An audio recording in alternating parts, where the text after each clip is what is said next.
I was in first grade. I had a lazy eye. I probably still do, not sure. But it's this one, right here. I had a lazy eye, and I went to the eye doctor, and at that time, the research and the medicine industry, shall we say, was not prepared for a lazy eye. So what they did with special kids like me is they gave me a patch, a pirate patch, right?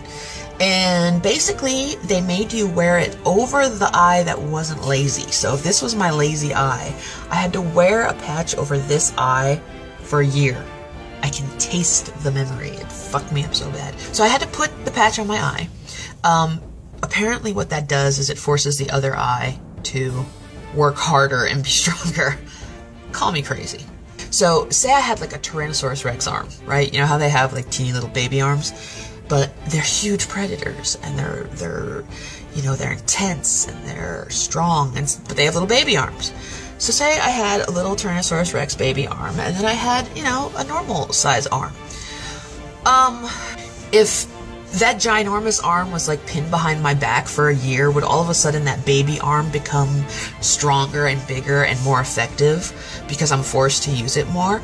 I don't know. I think that's debatable, and I think it was not smart to have me wear the patch, and I'm going to tell you why. Or I think there were more cons than pros. The cons were that they called me Pirate Girl for an entire year. When I was in first grade, I was in Mrs. Briggs' class in Burnt Hill Road School, Skillman, New Jersey. And because I wore a patch over my fucking eye, and because we had our yearbook pictures taken, like, the day after, perfect timing, I know, they called me Pirate Girl. And I would walk down the hallway, you know, you get in your lines, and everybody has to walk nice, you know, you have your line leaders and things like that. And people would look at me, and they would go, "Arr." That's what they would say to me. Like I wasn't embarrassed enough. I had incredibly frizzy hair. I had a big nose. Now I had this fucking patch on one eye. Mrs. Briggs, we had show and tell. Stand up in front of the whole class, which felt like you're standing up in front of the whole goddamn world, and share something that's special or unique about you. She didn't even ask me if I wanted to share it. She just like filled in my name on show and tell day, and she's like, "Jamie's gonna share why she has that weird patch." I'm like, honestly, my first grade teacher, I get up there and I'm like, I don't know what to say. I have a patch because one of my eyes is dumber than the other one. I don't know what to say. Kids can still be so cruel. But anyway, I was forced to talk about my patch, and they called me Pirate Girl. So you know what?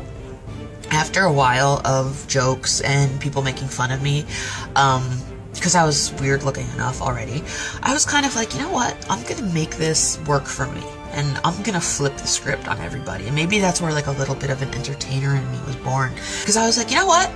If you guys are gonna laugh at me, then I'm gonna make myself an even bigger joke, and I'm gonna laugh at myself and do it before you can, so then it won't look like it hurts me as much.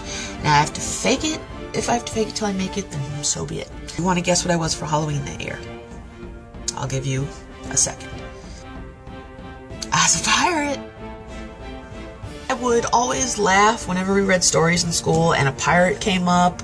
I would always laugh, and then kids would look at me and they'd be like, wow, you know, she's actually kind of like laughing at herself. So that kind of takes the power away from us making fun of her if she's kind of cool with it and she doesn't care. I didn't care. I embraced it. I was like, hell, you know, I can pretend I'm asleep because I can close one eye and you guys can't. I don't know, I basically took their power away by embracing what it was that made me different, and then everybody made fun of me for, and it took their power away so that it couldn't affect me anymore. And I felt like I won in the end, because now my eyes are gorgeous, and they both are equally blind, and I still wear glasses, but at least I have two things, and the moral of the story is that you can grow up and look different and be weird and get made fun of and still come out like me and be loved and accepted for who you are, the weird freak oddball that you are, and all your flaws and your imperfections are the things that make you beautiful and amazing, and don't you try to change them to fit into some ideal, because the ideal is created from a world and a society of people who are fucking insane and sick. Judy Garland said, and I don't even know if she said this, because Kurt Cobain had a quote, and all these memes where they attribute quotes to famous people, and I doubt any of them even actually said them, embrace it, because I guarantee you they have something that they're not comfortable with either. But she said, why be a second-rate version of somebody else when you can be a first-rate version of yourself? Unless you're like a serial killer. Then do the other version. Anyway, you guys get my point. And if people don't like you because of those things, then that's what I say. Find somebody that loves you for you. Okay? I'm doing a lot of really good videos lately. I need to have like the More You Know LeVar Burton Reading Rainbow thing. Still freezing, guys. I love you so much. Stay warm. Thanks for watching my channel, subscribing. I love you. Talk to you later. Bye.